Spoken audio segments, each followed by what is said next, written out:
হাই everyone, কি খবৰ সকলোৰে? আশা কৰোঁ সকলোৱে ভালে আছে।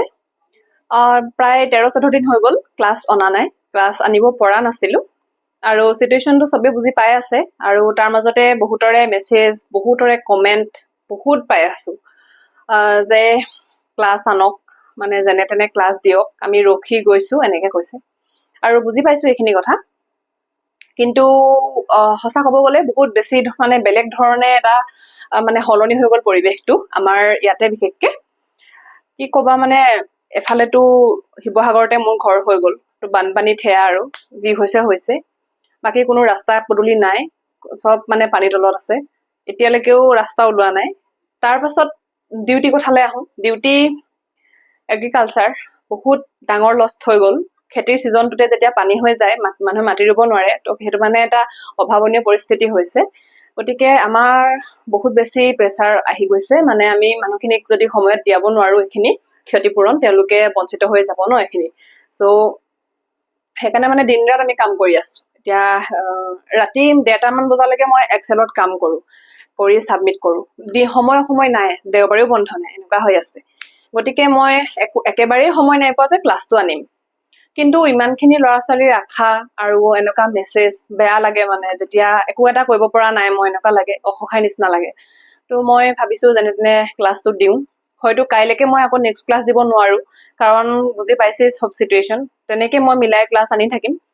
আজি হৈছে, মই লাষ্ট ক্লাছত যিটো কৈছিলোঁ যে যিটো মানে আমি কটাকটি কৰোঁ, এটা ভগ্নাংশত যেতিয়া আমি কটাকটি কৰিব লাগে, বহুত ল'ৰা ছোৱালীয়ে বুজি নাপায় যে কিহেৰে কাটিলে, সেইটো কিহেৰে হৰণ কৰিলে। আমি আটাইতকৈ স্মলেষ্ট ফৰ্মটো লিখি থৈ দিওঁ, কিন্তু কেনেকৈ কাটিলে সেইটো বুজি নাপায়। সেইটো মই শিকাই দিম। সেইটোৰ লগত একচুৱেলি কি জড়িত হৈ আছে আৰু সেইটো শিকাই দিম, আৰু তাৰ পৰাও এইটো মানে পৰীক্ষাত প্ৰশ্ন আহিব, ঠিক আছে? আৰু এটা মই দিছিলোঁ যে ডেচিমেল ফ্ৰেকশ্যনছৰ ক্লাছ অকল এটাই হ'ল, তাৰ পাছৰ পৰা এই চিটুৱেশ্যন এনেকুৱা হ'ল। গতিকে সেই ক্লাছটো চাই তোমালোকে বুজি পালা নাই? মানে যিসকলে কৰিছেতো গম পাইছোঁ, তেওঁলোকে ছাবমিটো কৰি আছে। যদি কোনোবাই বুজি পোৱা নাই, আজি কমেণ্টত লিখিবা যে কোনখিনি বুজি নাই পোৱা। আৰু মই যিখিনি টেলিগ্ৰামত কুৱেশ্যন শ্বীট দিছিলোঁ, কুৱেশ্যন শ্বীটটো কিমানে কৰিলে বাৰু, মানে কিমানে বুজা নাই বা কিমানে কৰা নাই, কমেণ্ট কৰিবাচোন, ঠিক আছে?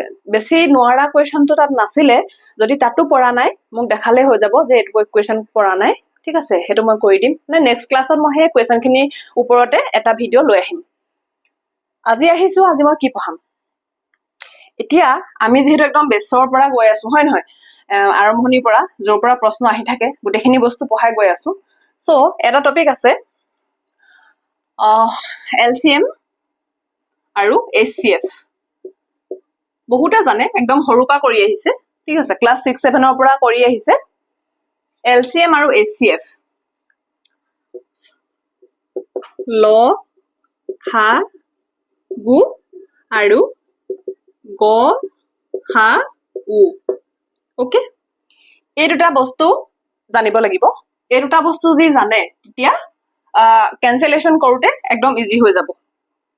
এতিয়া মই এক্সাম্পল লৈ বস্তু দেখাই দিওঁ।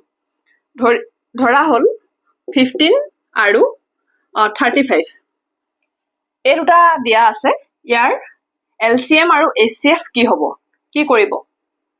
প্ৰথমতে এনেকে হৰণ কৰি ল'ব, 15 আৰু 35। 15টোক 2য়ে নাযায়, গম পায়। ডিভিজিবিলিটি ক্লাছটো চাব দেই, সেইটো একদম জৰুৰী হয়। সেইটো নাচালে এই হৰণবোৰ কৰোঁতে ভুল হ'ব। এইটো 2য়ে নাযায়, ঠিক আছে? 3য়ে যাবনে? 5 + 1, 5 × 1 = 6, 6ক 3য়ে হৰণ যায়, গতিকে গোটেইটো হৰণ যাব। ডিভিজিবিলিটি কিছুমান ৰুল আছে, সেই ৰুলখিনি চাই ল'ব, মোক ক্লাছ দি থোৱা আছে। আৰু এইটো 3য়ে যাব, 3 × 5 = 15, ঠিক আছে? আৰু এই 5টোক 5 1 × 5, আৰু ইয়াতকে নাযায়, সৰু নহয়। এতিয়া 35টো 2য়ে নাযায়, 3য়ে যাবনে? নাযায়, 5 যাবগে, 4য়েতো নাযায়, 5 যাব। 5 7 × 35, 7 1 × 7, হৈ গ'ল। ইয়াতকে আৰু সৰু নহয়। চ' 15 = 35 = কি হ'ব? 15 = 3 × 5 × 1, 35 = 5 × 7 × 1, 5 × 7 × 1। কি মিল আছে ইয়াত? এই 5টো দুইটাতে কমন আছে, হৈ গ'ল। এই যে কমন পালো, কমনটো কি কয়? HCF, ওকে হাইয়েষ্ট কমন মানে ইয়াতকে আৰু কমন নাই এইটোৱে হাইয়েষ্ট কমন ফেক্টৰ এইটো হ'ব 5 15 আৰু 35ৰ HCF অৰ্থাৎ গসাগু হ'ব 5 আৰু LCM কি হ'ব LCM কি হ'ব এই যেটো পাঁচটো মিলি আছে এটো আমি প্ৰথমতে লবই লাগিব এটো পাঁচটো লৈ ললো এই যে জোড়া এটা হল তাৰ পৰা অকল এটা ললে হল ঠিক আছে এই যে জোড়াটো ললো ইয়াৰ পৰা অকল এটা লৈছো এই জোড়াটোৰ পৰা ইয়াত অকল এটা ললে হল কি থাকি আহিলে এইটো 3 এটো পূৰণ কৰি দিলো আৰু কি থাকিলে ইয়াত 7 এটো পূৰণ কৰি দিলো আৰু 1 টো বাৰু এনেও যিহৰ লগত পূৰণ কৰিলো একে হ'ব এটা কি হ'ব 5 3 গুণ 15 7 15 কিমান 7 15 105 ওকে তাৰ মানে কি বুজি পাইছে বাৰু এই যে 105 টো পালে কি বুজি পাইছে এই 15 আৰু 35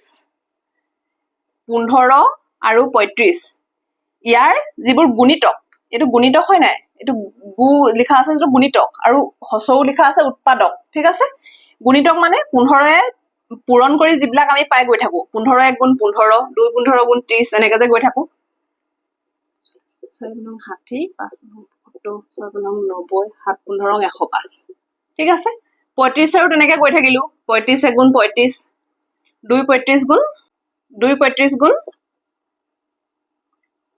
70 3 35 গুণ 105 হৈ গল তাৰ মানে কি জানেনে এই দুটা যেতিয়া গুণিতকখিনি উলিয়াই গৈ থাকিব এই 105 টো যেতিয়া পাবগে 105 ত দুইটা মিলিবগৈ মানে ঠিক আছে মানে 105 টো এনেকুৱা এটা নাম্বাৰ ঠিক আছে এনেকুৱা এটা নাম্বাৰ যেটো নাম্বাৰক 15 এও হৰণ যাব যেটো নাম্বাৰক 35 এৰেও হৰণ যাব আৰু এই LCM টো আমাৰ যেতিয়া আপুনি টাইম এণ্ড ওয়াৰ্ক কৰিব টাইম এণ্ড ওয়াৰ্কত এনি টাইম LCM লাগিয়ে থাকিব এনি টাইম ওকে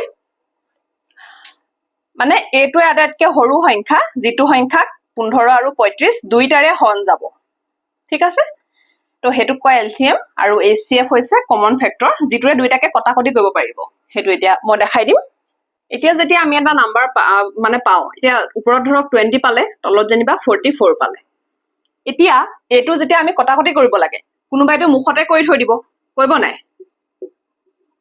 এনেকৈ কৰি থৈ দিব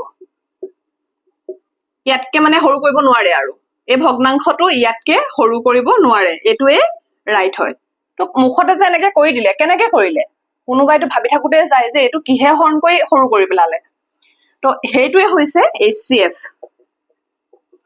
এই যদি HCF টো গম পালে নহয় HCF টো গম পালে কটাকটি কৰিব পাৰিব এতিয়া 20 আৰু 44 ঠিক আছে মই কৰি লৈছো হৰণটো 20 আৰু 44 2 এ 2 2 গুণ 20 2 5 গুণ 10 আৰু মানে পাছতকে সৰু আৰু কৰিব নোৱাৰে 44ক 2 2 গুণ 4 2 2 গুণ 4 আৰু 2 11 গুণ 22 11তকে সৰু কৰিব নোৱাৰে হয়নে এবিলাক মৌলিক সংখ্যাবিলাক যেতিয়া পাই যায়গে মৌলিক সংখ্যাবিলাকৰ উৎপাদক কি থাকে 1 আৰু সেই সংখ্যাটো নিজেই গতিকে ইয়াতকে আৰু সৰু নহয় গৈ ঠিক আছে এতিয়া আমি কি কৰিম 20ৰ সমান কি পাব পাৰো 2 * 2 * 5 আৰু এই 44ৰ সমানটো 2 * 2 * 11 এইটো দেখিছে নহয় 2 এটো 2 এ এজোৰাৰ পৰা এটা লম আৰু এ এজোৰাৰ পৰা এটা লম ওকে 2 2 গুণ 4 এটো কি হয় এটো ইয়াৰ HCF এই 4 টো হৈছে HCF